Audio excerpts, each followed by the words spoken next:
Eu gostaria de saber, Maurício, quais foram os projetos que você deixou para esse futuro que é agora do Coronel Manuel?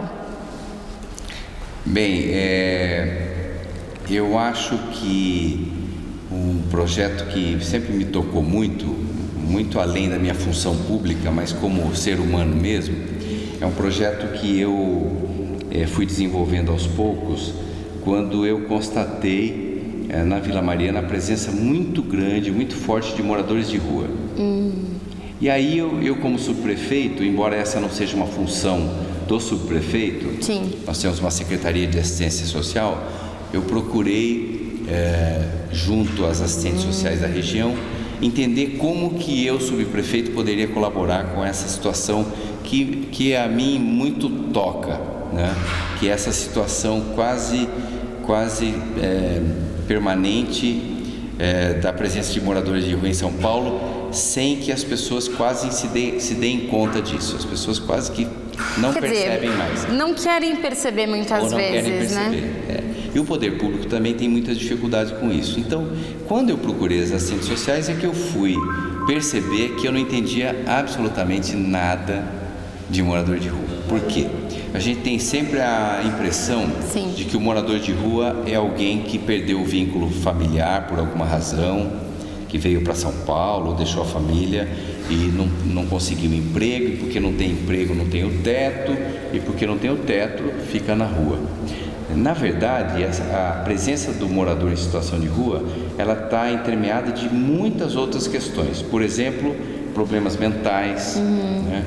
Pessoas que estão nas ruas por conveniência, tendo ao seu redor várias crianças. Eu conheci mães e pais de rua que tinham dormindo debaixo da mesma lona, em torno de 8 a 10 crianças, com as quais eles não tinham nenhuma relação de parentesco. Nossa. E que usavam essas crianças e usam essas crianças para pedir dinheiro no farol, e o dinheiro vem para o seu bolso, ou usam as crianças para tráfico de droga ou até para exploração sexual.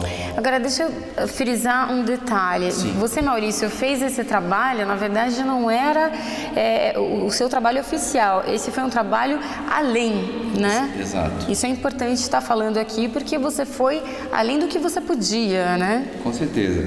E aí, eu descobri, por exemplo, uma coisa que eu nunca tinha ouvido falar. Pessoas na terceira idade que desenvolvem mal de Alzheimer e que às vezes escapam lá do cuidador ou da enfermeira, abrem o portão e nunca mais voltam. Nossa. Porque eles não conseguem mais dizer quem são, de que família são, e eles saem bem arrumados na rua, mas uma semana depois já estão com a barba crescida, com a roupa suja, sem banho, e viram moradores de rua. E a família às vezes não está conseguindo encontrar. Eu não sabia disso, mas que o número é muito grande de casos assim, né? Entendi. Então você tem uma gama enorme de situações nas ruas que você não pode só exigir uma solução pelo trabalho da assistência social. Então você tem problema para a polícia, quando alguém explora uma criança para traficar droga. Você tem um problema para o conselho tutelar, quando você tem alguém que tem sob o seu domínio explorando crianças com as quais ele não tem relação de parentesco. Essas crianças precisam ser reencaminhadas para suas famílias, né? Você tem problema para a saúde, porque você tem gente com problemas mentais, com problemas físicos vivendo nas ruas, né? Então você tem uma gama de situações que só a assistente social se sente impotente para resolver. Então o que eu fiz? Eu convoquei os delegados, os coronéis da Polícia Militar, a Guarda Civil, Conselho Tutelar, Assistência Social, Saúde, SAMU, que tira a gente das ruas, e pasme, zoonoses, para cuidar dos cachorros. Também. Por quê? Nossa, até isso você pensou. Porque todos os moradores de rua, quase que sem exceção, tem cachorro. E o cachorro é o companheiro. Exato. O cachorro é aquele que vigia o sono dele na rua. Exato. Que o protege e protege os seus pequenos pertences quando ele tem que se deslocar. Então, assim como nós que temos animais de estimação, o morador de rua, quando você diz para ele, olha, nós conseguimos uma internação para você, para te tratar, para cuidar de você e tal, ele diz, e o meu cachorro? Aí você diz, mas na clínica não dá para levar o seu cachorro. Aí ele diz, eu não vou, então não vou.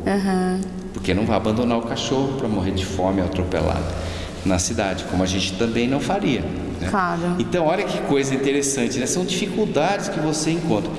E aí eu consegui reunir esse grupo pela primeira vez, né?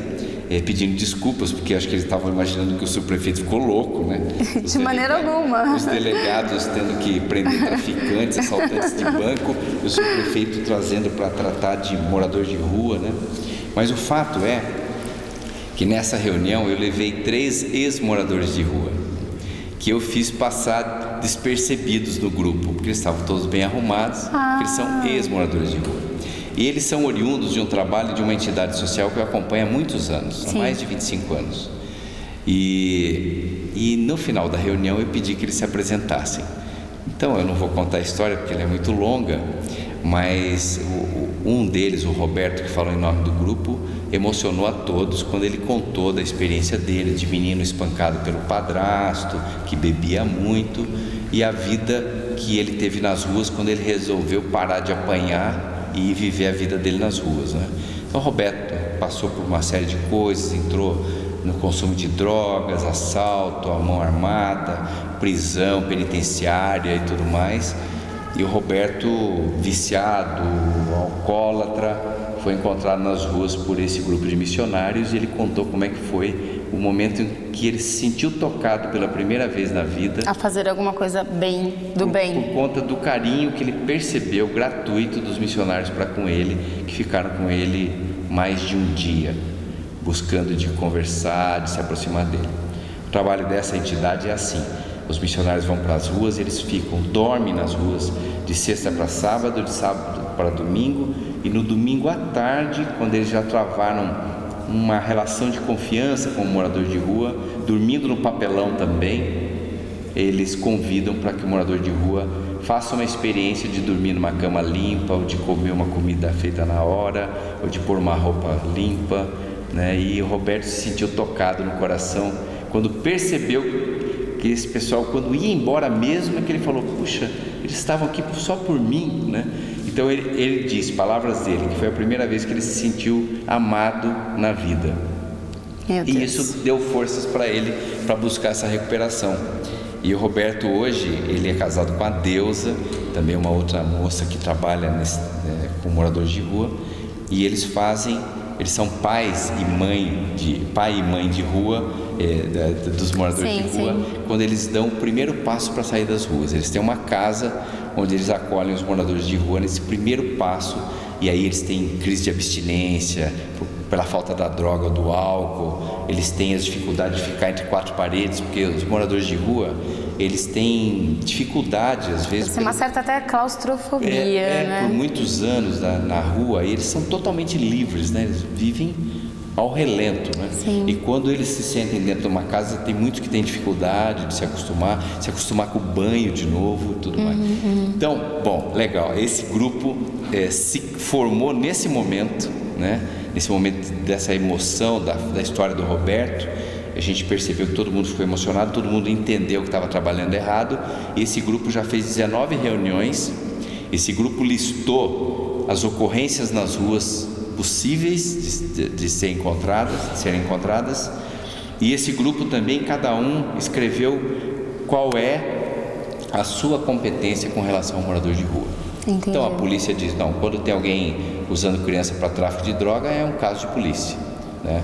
Aí o conselho tutelar: bom, quando tem alguém usando uma criança com a qual ele não tem nenhuma relação de parentesco, é um caso para o conselho tutelar. Exato. Nós escrevemos quase como um manual de operações. Então, cada situação na rua tem uma previsão de quais órgãos trabalham integrados para poder resolver aquela questão. E para essa coisa de um ficar empurrando para o outro, né? Olha, só desse grupo ter feito 19 reuniões, fez com que eles testemunham nas reuniões o aumento da resolutividade que esse grupo teve no encaminhamento desses moradores de rua. E hoje esse grupo está esperando a liberação de um prédio que está fechado, um prédio muito grande, na Rua Mauro, na Vila Mariana. É um prédio do Estado, e o prefeito Kassab e a vice-prefeita Alda Marco Antônio solicitaram do governo do Estado a liberação desse prédio, para que esse grupo possa ter um local onde a gente vai fazer a primeira triagem, o primeiro abrigamento dessas pessoas, para poder dar a eles uma condição de vida mais digna.